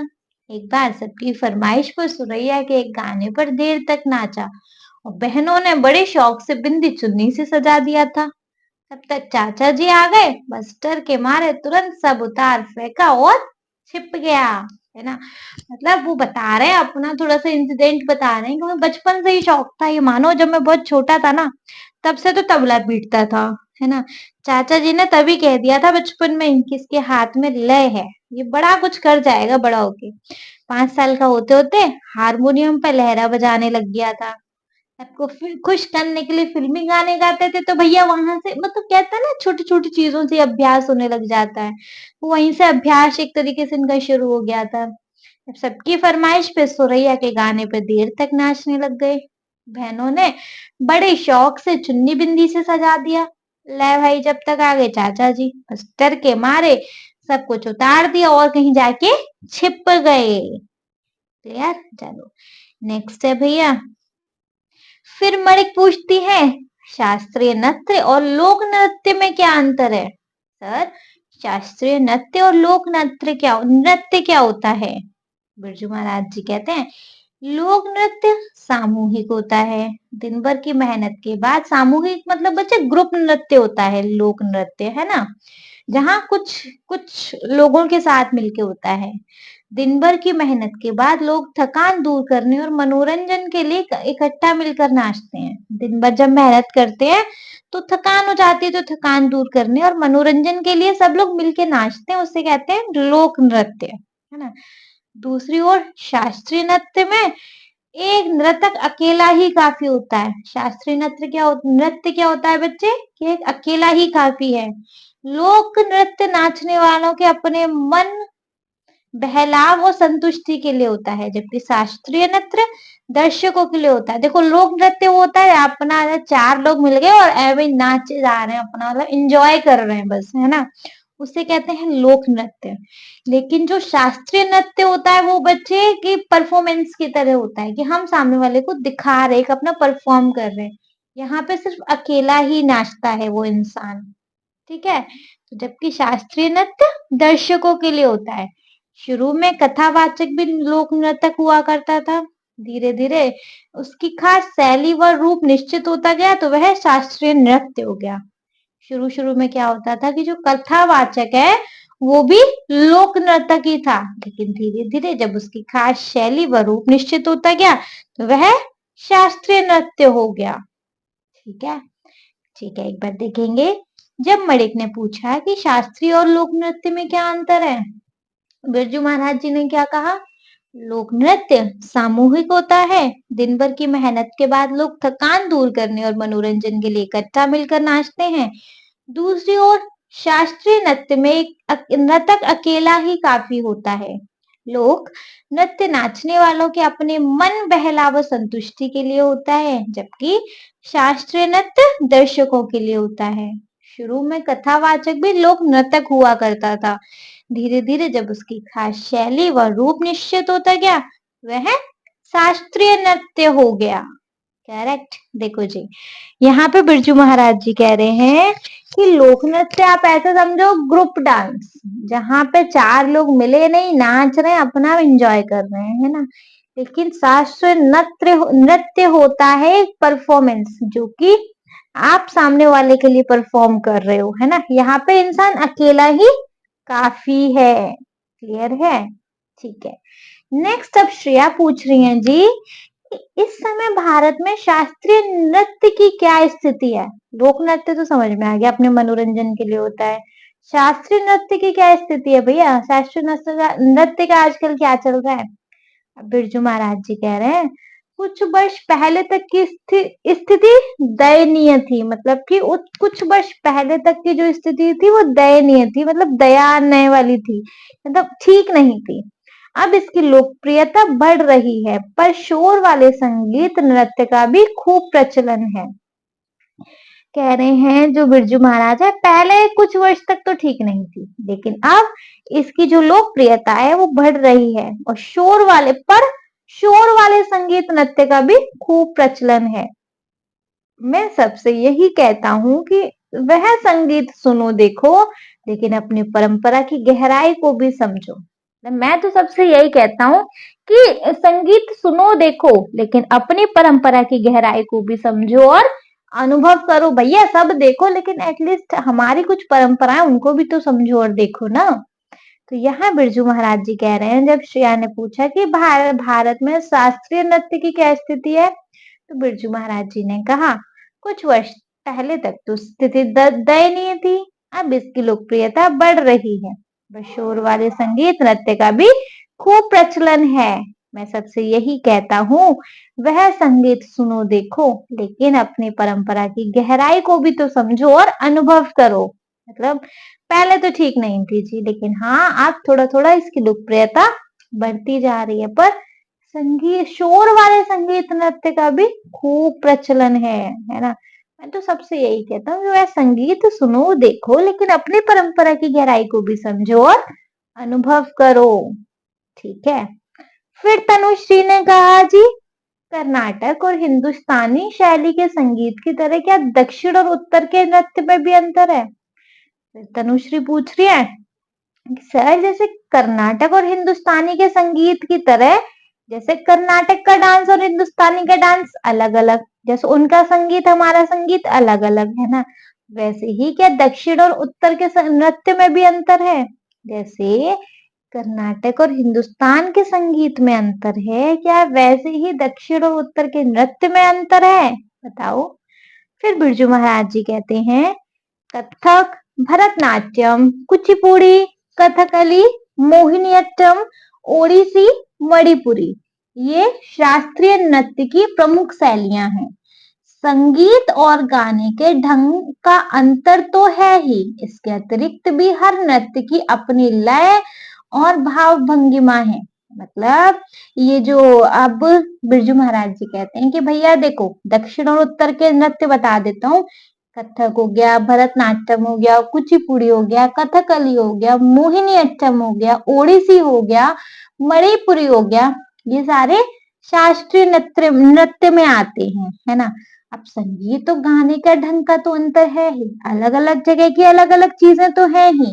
इसके अतिरिक्त हर नृत्य की अपनी अलग लय होती है और अपनी अलग भाव भंगिमा होती है। कथक की भाव भंगिमा दैनिक जीवन से ली गई होती है और भरतनाट्यम में मूर्ति कला से, है ना। जैसे कथक की भाव भंगिमा हमारे दैनिक जीवन से आती है, मतलब कोई एक दैनिक गाना है, उसके ऊपर हम वैसा ही सेम सेम सारा कुछ परफॉर्म कर रहे हैं, तो वो कथक में आती है। भरतनाट्यम में मूर्ति कला से आती है, मूर्ति सी बन के भरतनाट्यम होता है ना। भरतनाट्यम में दोनों भावों का इकट्ठा प्रयोग होता है और कथक में बारी बारी से। ओडिसी और मणिपुरी में कोमलता है, कथकली में ओज है, कथक में दोनों है। कथक में गर्दन को हल्के से हिलाया जाता है, चिराग की लौ के समान। इसी प्रकार उंगलियां भी बहुत धीरे से हिलाई जाती हैं, जैसे घूंघट पकड़ने या घूंघट उठाने में। उंगलियां जरा जोर से हिली नहीं कि चाचा जी तुरंत टोकते थे कि घूंघट उठा रहे हो या तंबू। देखो अब भाई साहब, अब हमारी किसने पूछा है, किसने पूछा है जी? तनुश्री पूछती हैं सर, जैसे क्या कर्नाटक और हिंदुस्तानी शैली के संगीत की तरह क्या दक्षिण और उत्तर के नृत्य में भी अंतर है, उनके डांस में भी अंतर है? बिरजू महाराज जी कहते हैं कथक, भरतनाट्यम, कुचिपुड़ी, कथकली, मोहिनीअट्टम, ओडिसी, मणिपुरी ये शास्त्रीय नृत्य की प्रमुख शैलियां हैं। संगीत और गाने का ढंग अंतर तो है ही, इसके अतिरिक्त भी हर नृत्य की अपनी अलग लय और क्या है बच्चे, भाव भंगिमा। जैसे कथक की भाव भंगिमा दैनिक जीवन से लाई गई होती है, तो भरतनाट्यम में मूर्ति कला से। भरतनाट्यम में दोनों भावों का इकट्ठा प्रयोग होता है, तो कथक में बारी बारी से। ओडिसी और मणिपुरी में कोमलता है, तो कथकली में ओज है और कथक में दोनों है। कथक में गर्दन को हल्के से हिलाया जाता है और चिराग जैसे चिराग की लौ के समान। ठीक है, इसी प्रकार उंगलियां भी बहुत धीरे से हिलाई जाती हैं, जैसे घूंघट पकड़ने या घूंघट उठाने में। उंगलियां जरा जोर से हिली नहीं कि चाचा जी तुरंत टोक देते थे हमें, तो घूंघट उठा रहे हो या तंबू। ठीक है, चलो नेक्स्ट देखेंगे। देखिए जी, अब मणिक पूछ रहे हैं सर आप खाली समय में क्या करते हैं? एक्चुअली सर मैडम में लगा रही हूँ, इसमें है नहीं, प्लीज कहना कहाँ है सर मैम सर। मणिक पूछते हैं खाली समय में आप क्या करते हैं? बिरजू महाराज जी बोलते हैं खाली तो होता ही नहीं हूँ, मेरा कोई खाली समय ही नहीं होता, नींद में भी हाथ चलता रहता है भैया। बस आप लोग कह रहे हो खाली समय, मेरा तो कोई खाली समय ही नहीं होता, मेरे तो नींद में भी हाथ चलते रहते हैं, है ना। मशीनों में मन खूब लगता है, अगर मैं नर्तक ना होता तो शायद इंजीनियर होता। देखो मैं कभी खाली नहीं रहता, या तो अपना मशीनों में मतलब जो मैं अपना नौकरी करता हूँ या तो वो करता रहता हूँ, उसके बाद जो टाइम मिलता है उसमें नर्तक करता हूँ, सिखाता हूँ, है ना। तो अगर मैं नर्तक नहीं होता ना तो शायद इंजीनियर होता। कोई भी मशीन या यंत्र खोलकर उसके कुल पुर्जे देखने की जिज्ञासा होती है, मतलब क्या मन रहता है कोई भी मशीन या कोई भी चीज उठाऊं, खोलकर देखूं उसके कल पुर्जे, मतलब उसके अंदर का सारा टाम टड़ीला सब देखूं, ऐसा ऐसी मेरा मन होता है। तुम्हें जानकर हैरानी होगी कि मैं अपने ब्रीफ केस मतलब अटैची जैसा होता है ना, वो मैं अपने ब्रीफ केस में हरदम पेचकस और छोटे मोटे औजार रखता हूँ। तुम्हें जानकर हैरानी होगी कि मैं नर्तक हूँ लेकिन फिर भी अपने ब्रीफ केस में हरदम पेचकस और छोटे मोटे औजार रखता हूँ। कभी अपना पंखा फ्रीज ठीक किया तो कभी और मशीन है। भैया मुझे इन सब चीजों में बड़ा मजा आता है, इन सब चीजों को ठीक करने में। कभी पंखा फ्रीज ठीक करता रहता हूँ तो कभी मशीन है।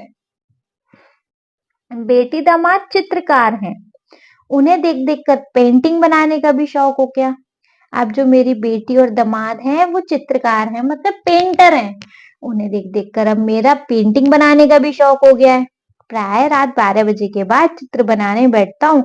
जब नींद से आंखें बंद होने लगती तो ब्रश एक तरफ रख देता हूँ और सो जाता हूँ। पिछले 2 वर्षों में लगभग 70 चित्र बनाए हैं। लो जी, क्या नहीं करते ये, और लोग कहते हैं कि हमसे ये नहीं होगा। पेंटिंग भी इन्होंने, अगर बेटी दामाद पेंटर है तो इनको पेंटिंग बनाने का भी शौक हो गया। 12 बजे से चित्र बनाने बैठते थे, पेंटिंग करने बैठते थे। जब लगता था कि अब आंखें बंद होने लगी हैं, ब्रश एक तरफ रखा, सो जाते थे। 2 वर्ष में, 2 साल में कम से कम इन्होंने 70 चित्र बना दिए। और आप कहते हो हमसे नहीं होगा, सीखो कुछ, है ना। चलो देखते हैं एक बार फिर से। मणिक जो है वो कहते हैं कि सर आप अपने खाली समय में क्या करते हो? तो बिरजू महाराज कहते हैं, खाली, वो क्या होता है, तुम्हें कभी होता ही नहीं। नींद में भी मेरा हाथ चलता रहता है। ये सोचो, मशीनों में मेरा इतना मन लगता है कि क्या बताऊं, कि नौकरी भी करता हूँ, है ना। तो अगर मैं नर्तक ना होता, अगर मैं डांसर ना होता, तो पक्का इंजीनियर होता। क्यों? क्योंकि मुझे कोई भी मशीन या कोई भी यंत्र, यंत्र मतलब कोई भी ऐसा, कोई भी टेक्नोलॉजी, कुछ भी, इसको इसको ना बड़ा मन होता है कि इनको खोल खोल के देखूं कि इनके अंदर कैसे तार लगे हैं, कैसे क्या हो रहा है, सब कुछ बड़ा देखने की बड़ी जिज्ञासा होती है। तुम्हें जान के हैरानी होगी कि जो मेरा ब्रीफ केस है ना, मैं उसमें हरदम क्या रखता हूँ जी? पेचकस और छोटे मोटे औजार। कभी अपना पंखा ठीक कर लिया, तो कभी अपना फ्रिज, तो कभी कोई और मशीन। ठीक है, ये तो है हमारी इंजीनियरिंग की बात। और एक चीज बता दें हम आपको, हमारे जो बेटी और दामाद है ना, वो पेंटर हैं, तो उन्हें देख देख के पेंटिंग बनाने का भी शौक हो गया। अब तो 12 बजे से पेंटिंग बनाना शुरू करता हूँ, और कब तक बनाता हूँ? कब तक बनाता हूँ? जब तक आंखें बंद नहीं होने लगती, एकदम झपकी नहीं आने लगती। जब झपकी आती है, नींद आती है, सो जाता हूँ। 2 साल में 70 चित्र बना दिए हैं। ठीक है, नेक्स्ट भैया, फिर श्रेया पूछती है, अगर कोई बच्चा गाना बजाना या नृत्य सीखना चाहे, पर घर के लोग ना चाहते हो, तो ऐसे में क्या करना चाहिए? क्या पूछ रहे हैं कि सर अगर कोई बच्चा गाना बजाना या नृत्य सीखना चाह रहा हो, पर घर वाले उसको अलाउ नहीं कर रहे हो, तो ऐसे में क्या करना चाहिए? बिरजू महाराज कहते हैं कि आजकल के माँ बाप से मेरी विनती है कि यदि बच्चे की रुचि है, ये रुचि मैम वाली रुचि नहीं, इंटरेस्ट वाली रुचि कि यदि बच्चे की रुचि है तो उसे लय के साथ खेलने दें। जैसे अन्य खेल हैं, वैसे यह भी एक खेल है जिसमें बहुत कुछ सीखने को मिलता है। अच्छा, तो सबसे पहले तो जो बिरजू महाराज है, उन्हीं पेरेंट्स से भी रिक्वेस्ट कर रहे हैं कि अगर बच्चे को, आपके को किसी चीज में इंटरेस्ट है, अगर उसको गाने बजाने और नृत्य में ही इंटरेस्ट है, तो उसको इस काम को करने दो। जैसे वो और सारे खेल हैं, वैसे आप इसको भी एक खेल ही मानो, है ना, जिससे, जिसमें बहुत कुछ सीखने को मिलता है। खेल की दुनिया में संतुलन, समय और का अंदाजा व सदुपयोग बच्चे के बौद्धिक विकास के लिए बहुत महत्वपूर्ण है। इस खेल की दुनिया में बच्चे क्या है? संतुलन है, समय का अंदाजा है, और उसका सदुपयोग है, जो कि बच्चे के बौद्धिक विकास के लिए बहुत जरूरी है भैया। इसीलिए इन बच्चों को, अगर बच्चे खेलना चाहते हैं, तो बच्चे को खेलने दिया जाए, बच्चे को सीखने दिया जाए। ठीक है, देखो, श्रेया ने पूछा कि सर अगर बच्चा सीखना चाहे, घर वाले ना सीखने दें, तो ये बजाना, गाना, नाचना, तो बिरजू महाराज कहते हैं, आजकल के माँ बाप से मेरी विनती है कि यदि बच्चे की रुचि है तो उसे लय के साथ खेलने दें। जैसे अन्य खेल हैं, वैसे यह भी एक खेल है जिसमें बहुत कुछ सीखने को मिलता है। इस खेल की दुनिया में संतुलन, समय का अंदाजा व सदुपयोग बच्चे के बौद्धिक विकास के लिए बहुत महत्वपूर्ण है। ठीक है, नेक्स्ट है जी, नहीं, ठीक है, नेक्स्ट है जी, तनुश्री कहती है, क्या आपके परिवार में लड़कियों ने कथक नहीं सीखा? आप, तनुश्री हैं, वो कह रही हैं, सर क्या क्या आपके परिवार में कोई लड़की नहीं है ऐसा जिसने कथक सीखा हो? तो बिरजू महाराज कहते हैं, मेरी बहनों को कथक नहीं सिखाया गया, पर मैंने अपनी बेटियों को खूब सिखाया। मतलब पुराने जमाने में ऐसा होता था कि लड़कियों को इतना फैसिलिटीज नहीं दी जाती थी, लेकिन मैंने अपनी बेटियों को खूब सिखाया भैया। लड़कियों के पास शिक्षा या कोई ना कोई हुनर अवश्य होना चाहिए, ताकि वे आत्मनिर्भर हो सकें। हुनर ऐसा खजाना है जिसे कोई नहीं छीन सकता, वक्त पड़ने पर काम आता है। बच्चों, तुम लोग संगीत सीखते हो? यदि नहीं तो जरूर सीखो, मन की शांति के लिए बहुत जरूरी है। मतलब ये जो बिरजू महाराज हैं कह रहे हैं कि हमारे ज़माने में नहीं था कि लड़कियाँ कथक सीखें, लेकिन मैंने अपनी बेटियों को खूब सिखाया।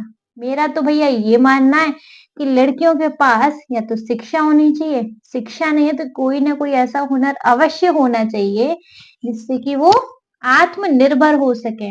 हुनर एक ऐसा खजाना है जिसे कोई नहीं छीन सकता। वक्त पढ़ने पर काम आता है। बच्चों, तुम लोग संगीत सीखते हो? यदि नहीं तो जरूर सीखो। मन की शांति के लिए यह बहुत जरूरी है। लय हमें अनुशासन सिखाती है। मतलब लय जो होती है उस संगीत की वो हमें अनुशासन सिखाती है, संतुलन सिखाती है। नाचने गाने और बजाने वाले एक दूसरे के साथ तालमेल बिठाकर एक नई रचना करते हैं। सुर और लय हमें एक दूसरे का सहयोगी बनकर अपने लक्ष्य की ओर बढ़ने की प्रेरणा मिलती है। ठीक है, तो भैया लास्ट में बिरजू महाराज जी ने हमें यह अनुरोध करके गए हैं। ठीक है, कैसा लगा ये इंटरव्यू? आई होप बहुत अच्छे से क्लियर हो गया होगा।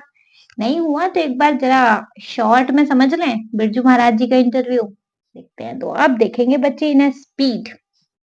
देखो भैया, सबसे पहले इंटरव्यू की शुरुआत करिए श्रेया ने। सारे बच्चे ही हैं जो बिरजू महाराज से क्वेश्चन पूछ रहे हैं, है ना। श्रेया पूछती हैं, सर सुना है आपका बचपन ना बड़ा संघर्षों से भरा हुआ है, अपने बचपन के बारे में कुछ बताओ। बिरजू महाराज कहते हैं कि एक हमारा जमाना था जब हम छोटे नवाब कहलाया करते थे, है ना। हमारी हवेली के बाहर 8-8 सिपाहियों का पहरा होता था, इतना पैसा था हमारे पास। लेकिन जब से हमारे बाबूजी का देहांत हुआ ना, तब से आर्थिक परेशानी हो गई। मतलब तब से हमारी जो आर्थिक स्थिति थी ना, तब से बिगड़ गई, पैसों की कमी हो गई। मतलब जिन डिब्बों में कभी कभी 3-3 4-4 लाख की कीमत के हार हुआ करते थे ना, डिब्बे भी खाली हो गए। खैर, जीवन में उतार चढ़ाव तो होता ही है, सब समय का चक्कर है। लेकिन इन संघर्षों में जो सबसे बड़ा जो मेरा कोई सहयोगी था ना, मेरी माँ थी।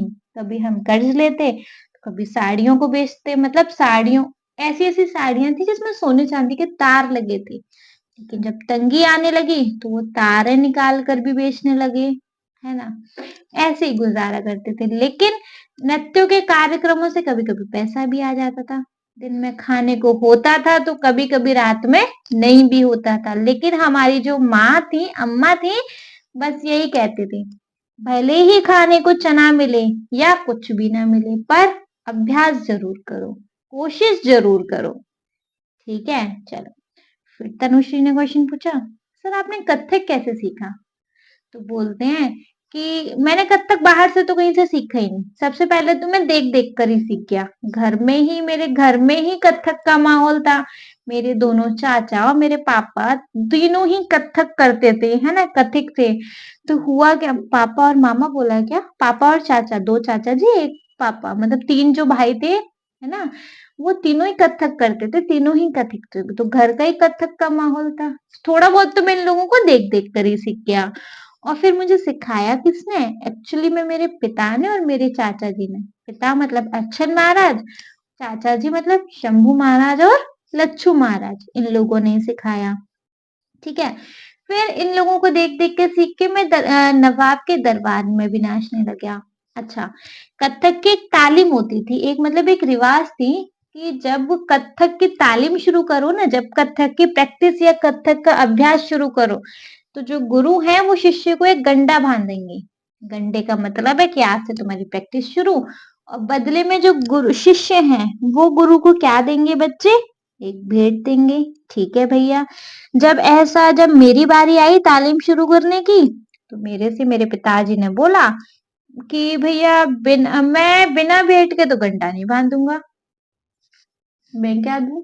तभी मेरी अम्मा ने जो मेरे पास 2 कार्यक्रमों की कमाई थी ना, वो बाबूजी को दे दी।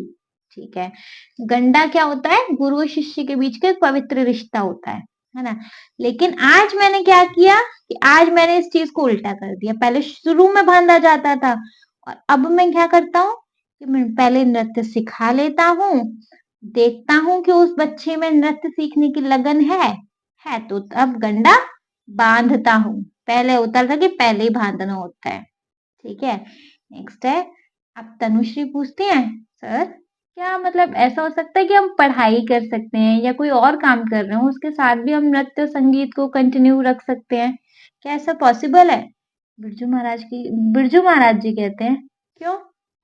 ऐसा मतलब क्यों पॉसिबल नहीं है भाई? ये तो अपने सामर्थ्य के ऊपर डिपेंड करता है, ये तो अपने सामर्थ्य पे निर्भर करता है।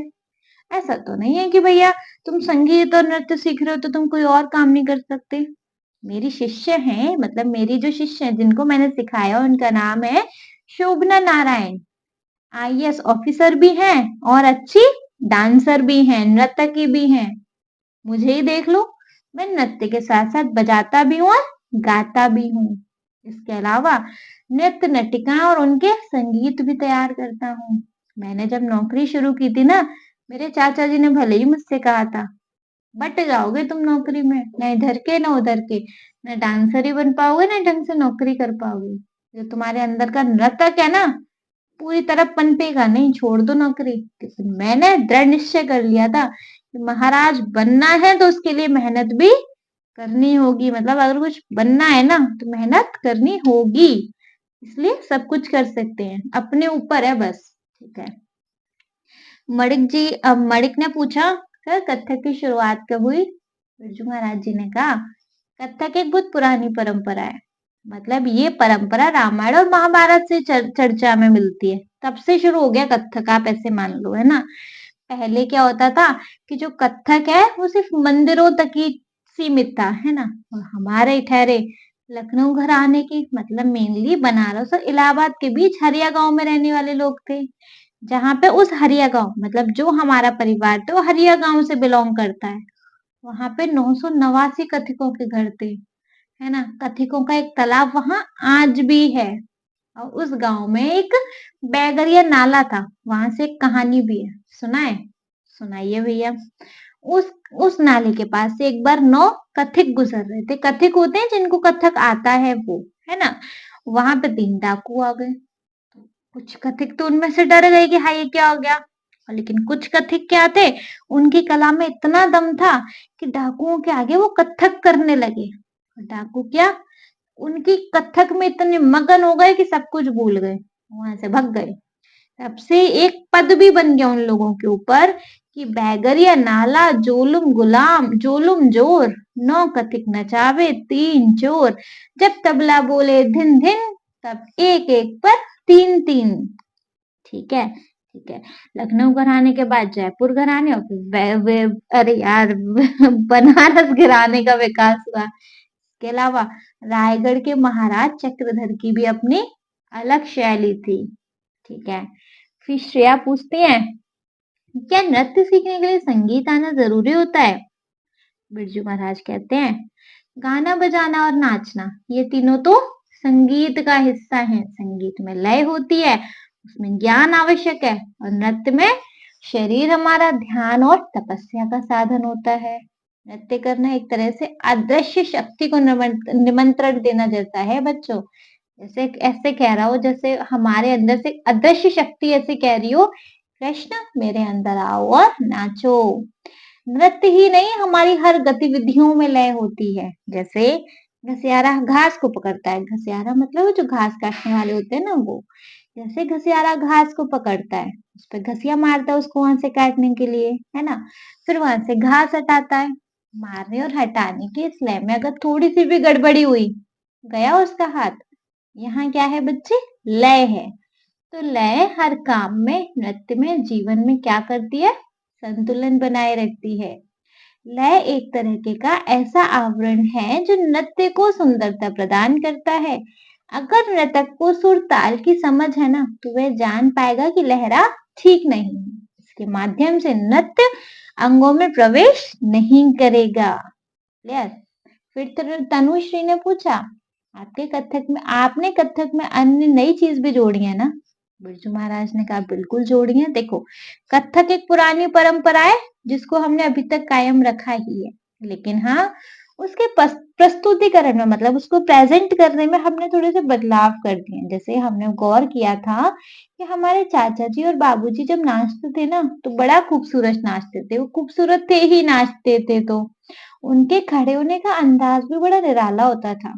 हमने उन भाव भंगिमाओं को भी कथक में शामिल कर लिया। चाचा लोग और बाबूजी हमारे लिए ब्रह्मा विष्णु महेश जैसे थे। हमने तीनों की शिक्षा को इकट्ठा किया और एक नया रूप तैयार कर दिया।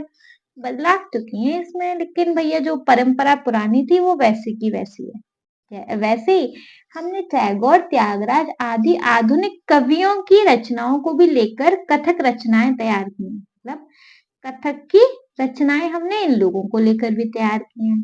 फिर तनुश्री बोलते हैं, पर सर ये सारे तो अलग अलग भाषाओं के कवि थे ना? तो बिरजू महाराज जी बोले, हाँ थे तो, भाषाएं तो अलग हैं, इंसान तो सब एक जैसे हैं ना। जैसे फ्रांस में मुझसे एक दर्शक ने पूछा कि मैं नहीं जानता कि यशोदा कौन है।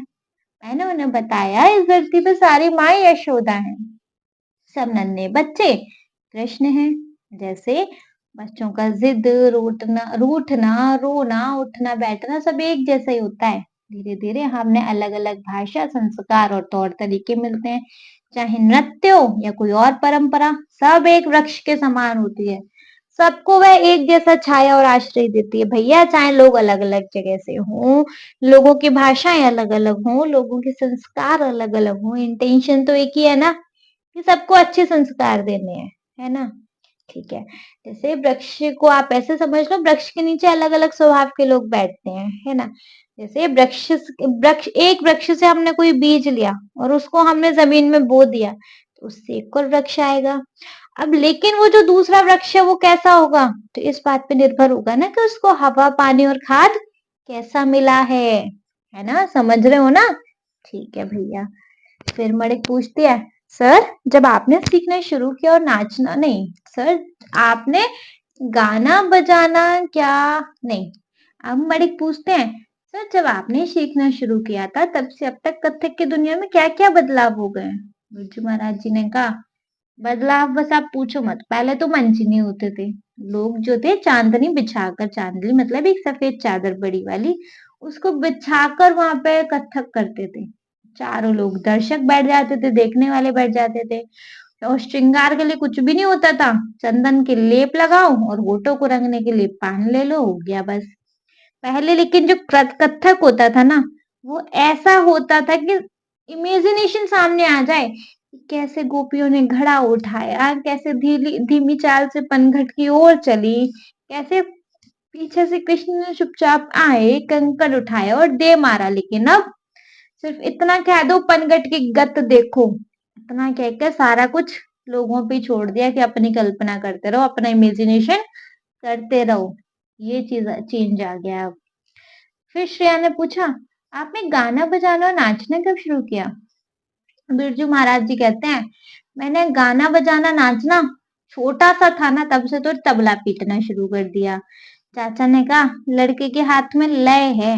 5 साल का होते होते हारमोनियम पर लहरा बजाने लगा। सबको खुश करके एक फिल्मी गाने भी खूब गाता था। एक बार सबकी फरमाइश पर सुरैया के एक गाने पर देर तक नाचा। बहनों ने बड़े शौक से बिंदी और चुन्नी से सजा दिया।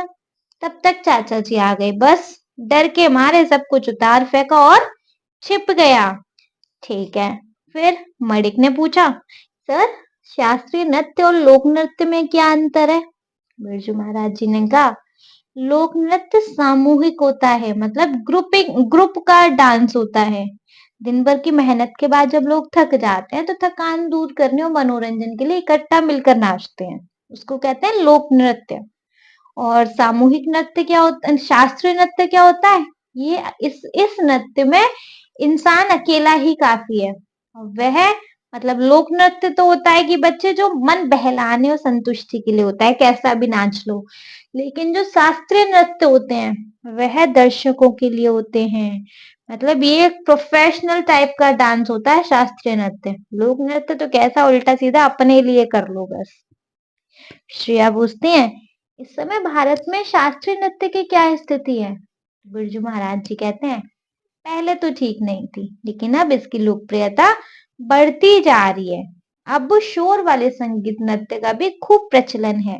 मैं तो सबसे यही कहता हूँ कि वह संगीत सुनो और देखो जिसमें अपनी परंपरा की गहराई को भी समझो और अनुभव करो। ठीक है।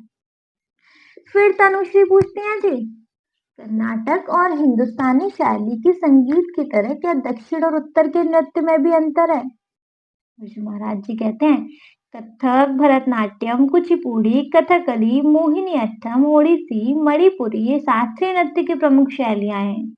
संगीत और गाने का ढंग का अंतर तो है ही, इसके अतिरिक्त भी हर नृत्य की अपनी लय और भाव भंगिमा है। कथक की भाव भंगिमा दैनिक जीवन से ली गई होती है और भरतनाट्यम की मूर्ति कला से। भरतनाट्यम में दोनों भाव का इकट्ठा प्रयोग होता है, कथक में बारी बारी से। ओडिसी और मणिपुर में कोमलता है तो कथकली में ओज है। कथक में दोनों है। कथक में गर्दन को हल्के से हिलाया जाता है चिराग की लॉक के समान, जैसे बहुत धीरे धीरे उंगलियां हिलाई जाती हैं, जैसे घूंघट पकड़ रहा हो या कोई उठा रहा हो। उंगली जरा सी जोर से हिली ना तो हमारे चाचा जी टोकते थे कि घूंघट उठा रहे हो कि तंबू।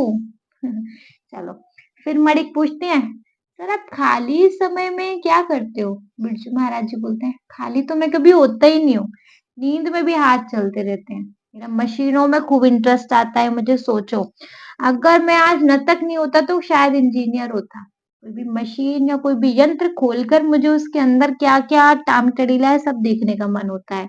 तुम्हें जान के हैरानी होगी कि मैं अपने ब्रीफकेस में हर वक्त पेचकस और छोटे मोटे औजार रखता हूँ। कभी अपना पंखा फ्रीज ठीक कर लिया तो कभी और कोई मशीन है। और तुमको पता है, मेरे बेटी और दामाद भी चित्रकार हैं।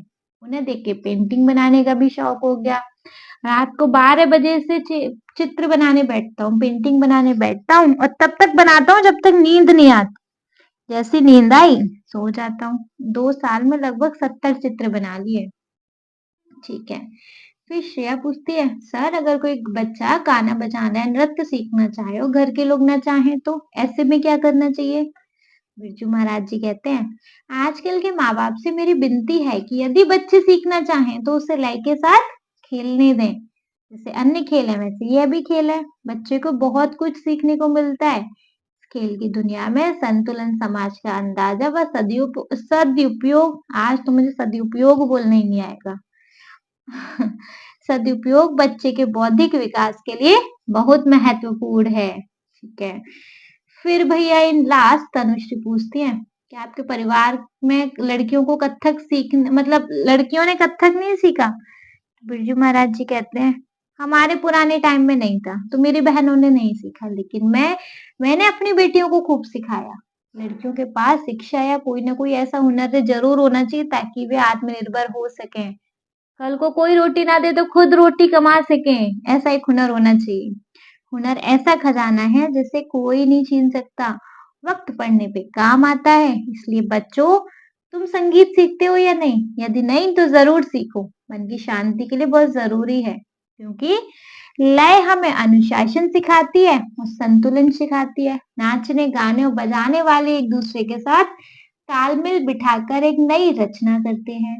सुर और लय से हमें एक दूसरे का सहयोगी बनकर अपने लक्ष्य की ओर बढ़ने की प्रेरणा मिलती है। हो गया जी एक शॉर्ट रिकैप। ठीक है। आई नो शॉर्ट नहीं हुआ होगा क्योंकि बच्चे चैप्टर थोड़ा सा लॉन्ग है तो रिकैप भी थोड़ा सा लॉन्ग चला गया होगा। चलो कोई बात नहीं, अच्छे से एक्सप्लेनेशन समझ में आ गया? Any doubt? नहीं है ना? बड़ा कहानी के तरीके से सुना है ना? ठीक है। नेक्स्ट वीडियो रहेगा बच्चे हमारा एक्सरसाइज बेस्ड। देखेंगे भैया हमारी नेक्स्ट वीडियो में क्या है, कैसे है। ठीक है। नेक्स्ट वीडियो में आपका फिर एक तरीके से टेस्ट हो जाता है कि आपने कितना पढ़ा, कितना समझा। अगर आपको ये वीडियो अच्छे से पसंद आ गई हो जी, प्लीज आप इस वीडियो को एक लाइक कर दीजिएगा। चैनल को सब्सक्राइब तो जरूर ही करेंगे और आपके जिन फ्रेंड्स के लिए ये वीडियो हेल्पफुल होता है ना, आप उनको इस वीडियो को उठा के शेयर कर दीजिएगा। Okay, thank you so much.